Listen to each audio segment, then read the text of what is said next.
Welcome you all in this Cryo-EM course. Last class we discuss about how we can get an image. We use the ray diagram. We learn how to draw the ray diagram. What is the role of the aperture, and now also that focus, different kind of focus and defocus. So now we are going to study little bit more about that focus, because that is one of the most important part. In the next class we will discuss little bit more about how to control control the dose rate, the biological sense sample. So today I will not go to that part. Today we will just discuss about little bit more about how to do the focusing. So you all know that focus means objective lens, right? Objective lens is connected with your focus. So that we already discussed how objective lens we can use it for focus purposes. Now we are constantly talking about the converge and diverging electron beam, and also that converging and diverging electron beam, it is depending on the field strength, how much strength do you have in that particular electromagnetic lens. So whenever we are talking about that, okay, there is an electron beam and electron beam can come and converge in one particular point, we can always tell that, okay, so this is the converging or crossover point, and this is giving us an image. So now the same magnetic field or magnetic lens we are using, and then I am changing the crossover point. Crossover point is coming somewhere here, and if this is my image plane, it will continue in this direction, right. Now one more possibility is that I can use much more stronger magnetic field. If there is a much more stronger magnetic field, means it is pushing that incoming electron beam and it is convert. So you can see that crossover point is gradually going up. So crossover point can go gradually up and down. So when it is gradually going up and the electron rays, it will come and go like that, it will give us an image in this image plane. So one more possibility, if we are using a very less magnetic field. So let us erase this one, very less magnetic field. So there is not too much pressure. So this is our one of our electron beam. It is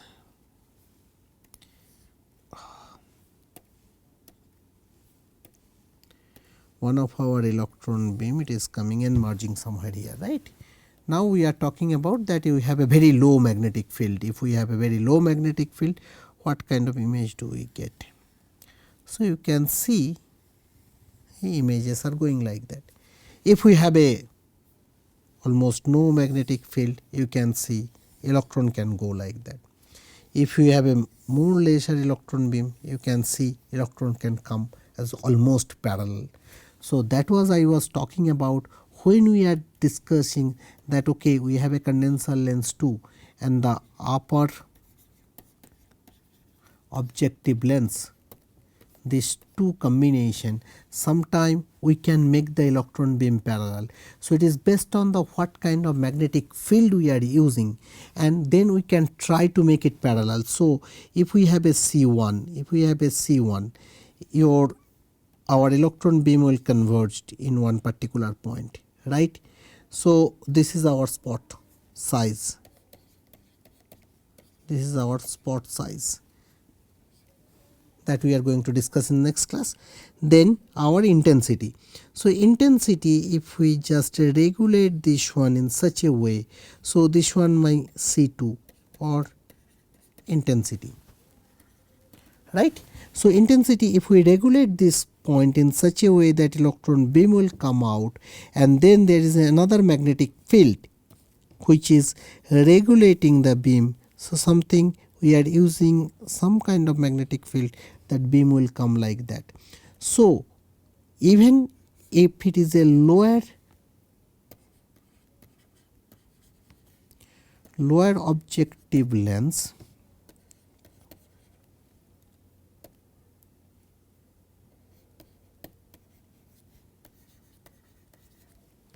if this is a lower objective lens, we are, and if our sample is somewhere here, you can see this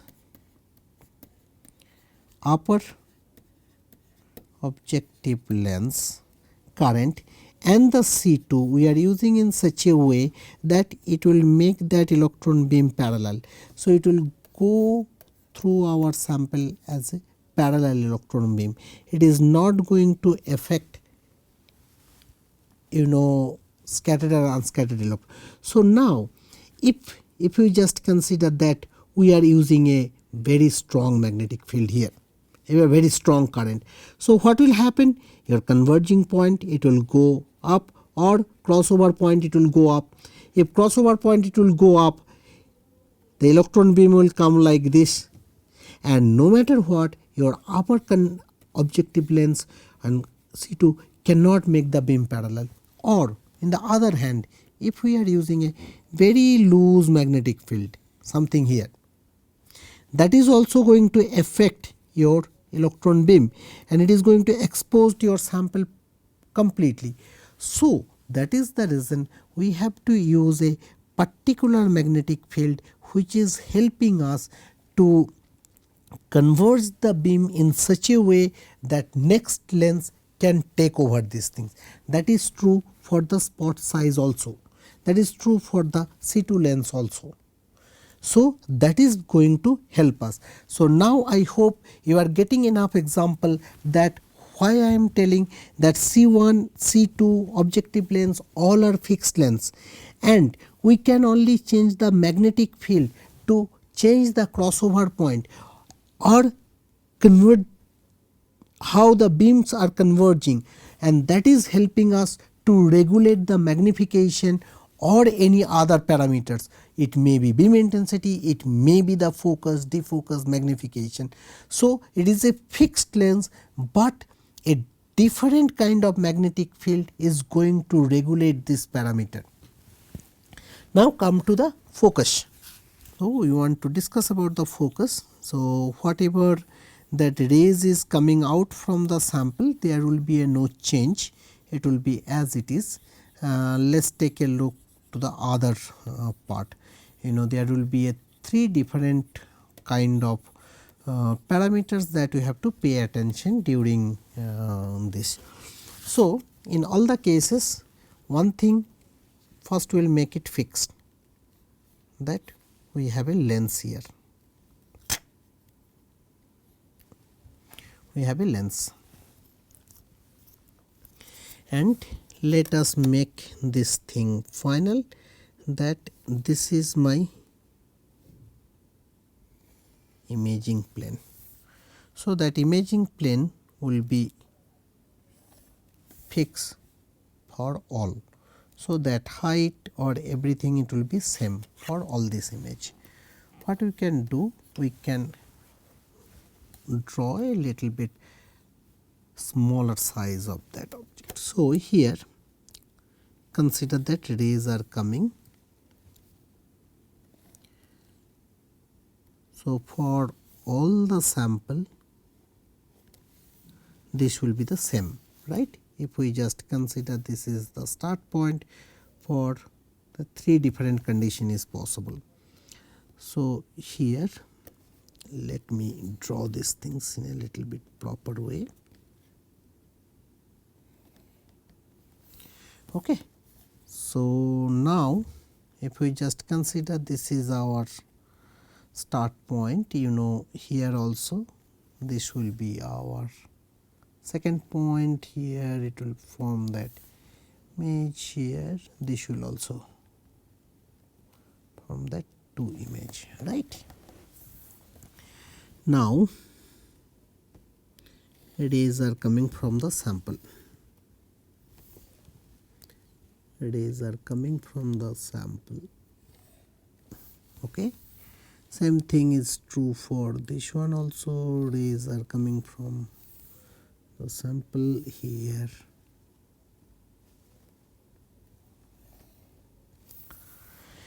Okay. So, now as we mentioned, we have a magnetic lens, electromagnetic lens, which is going to regulate the magnetic field.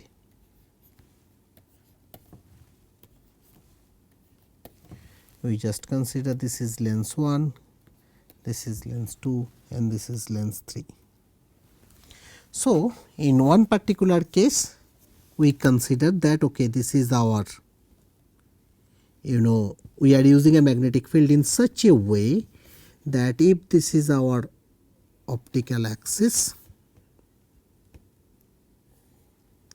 this is our optical axis, our all the rays after focusing, it is going and merging in this point. Same thing is true for here also, rays are coming and merging one particular point. This is called focused image.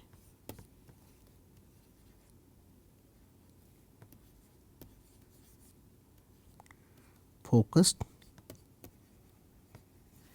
image. Now, we are using a magnetic field in such a way that okay, all the rays can come here and merge in particular one position, that is called the focused image. One more possibility is this one, that I will just use this red ray, and we consider that magnetic field we are using in such a way that it is converging somewhere here, and same thing is true for this particular ray. Okay.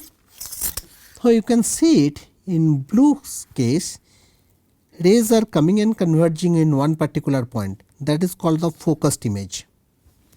For the red, I am using a stronger magnetic field, and that is the reason this red crossover point is going up. So, here you can see in blue the crossover point is somewhere here, for the red the crossover point it is going up, and it is when there is a crossover point, but image it is giving here. This kind of images it is called, this type of images it is called over focused image. So, this is our over focused image. Now, what about the last possibility? Last possibility, I will just use a different color here and show you that we are using a magnetic field in such a way that very weak magnetic field, and it is going in this direction cross the image plane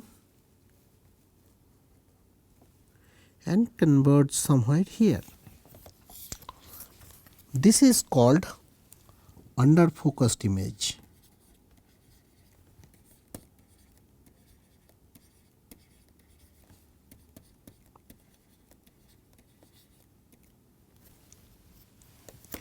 So, here I will just draw that optical axis. So, this is basically optical axis. Here also if we just consider, this is our optical axis where the image formation is there. Okay. So, it will be a straight line where you can see how this image formation is.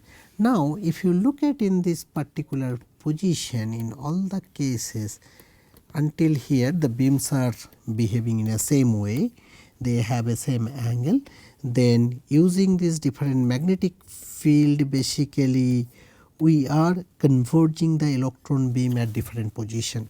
And now, if we just try to measure this one, this angle, that okay, this is a alpha 1, this is our lens system, that is I mentioned lens 1, lens 2, and this is basically our object, and this is basically our image. Our image is basically, we consider that here also this is our image, this is our object, this is our image. Now here if you just measure this alpha 1 and also if you just consider this is our alpha 2, there is a angle difference. This angle, if you just consider this angle, it will be not same as this. So here this alpha 2, it will be over focused image. If you just consider that over focused image, so alpha 2, it will be smaller than alpha 1. So this alpha 1, this angle, it is, this angle means this alpha angle here, this alpha, it will be much bigger than alpha 2. So how this beam is converging and how it is coming and merging, it is depending on this, and that is also regulating what kind of images we will get. This kind of image we will get the under focused image. So under focused image, this angle alpha 2, it will be smaller than alpha 1. So one more last things for today's class, let's take a look. So this is the focusing, and now what about if we just go for a, we are talking about the converge, diverge, how it is converging and diverging the electron beam. So we'll go to the PPT and discuss little bit about the different types of aberration, because that is one of the most important part of our electron microscope, and that is we have to know that whenever we are talking about the lens system, how lens is working, how lens is converging the electron beam or diverging the electron beam, it is directly connected with the different types of aberration. So initially we will start the different types of aberration, and then we will go for a ray diagram and try to understand how this aberration is playing an important role in our making the coherent electron beam or giving a different types of images. So what kind of aberrations are there? So let's take a look. So there are majorly there are 6 aberration we are getting it. There are many others aberrations are also there. We will discuss about those things, how we can classify those aberration, and those aberrations is basically going to affect our signal also most of the time.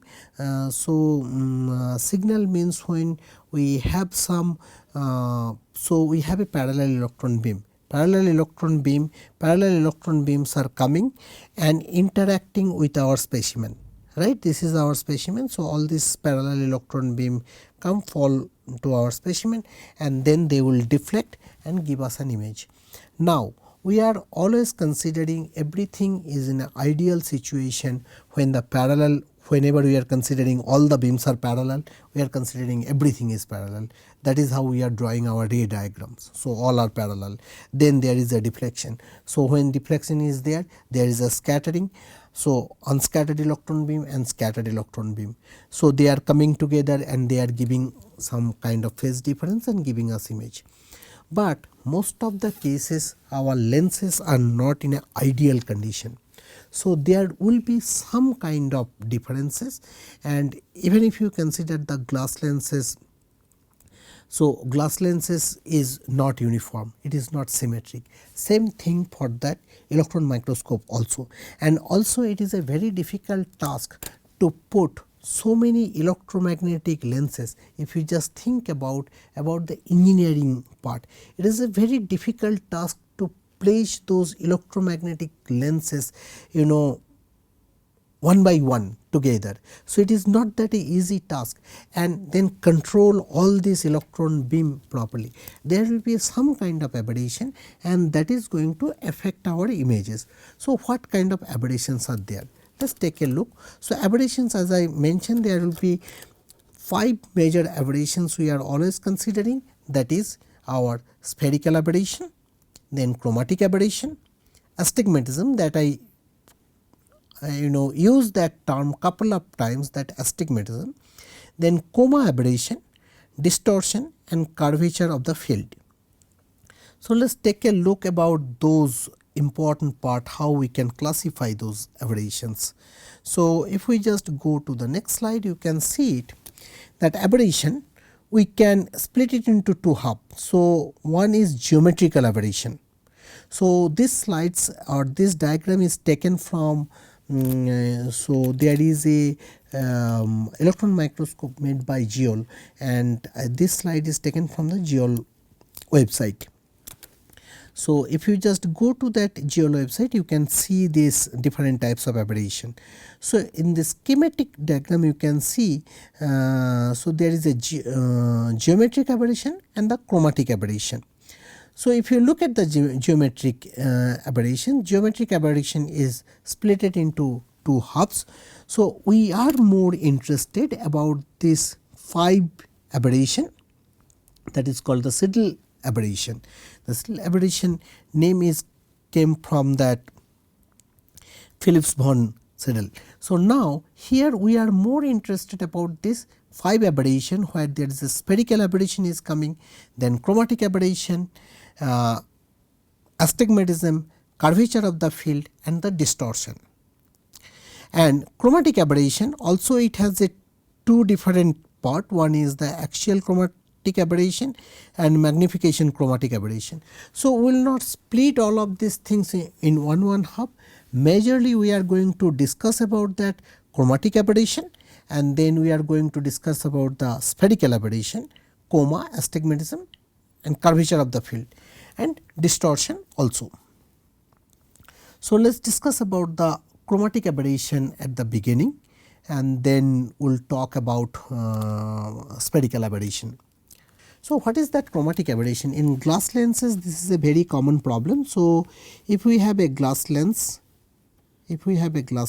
here, and if this is our optical axis, so we all know that we already discussed about that visible light, wavelength nanometer to 750 nanometer. So we discuss about all of this. So within this range, what rays are there? We have starting from blue, all these 7 different colors will be there. So here we are talking about blue, and then green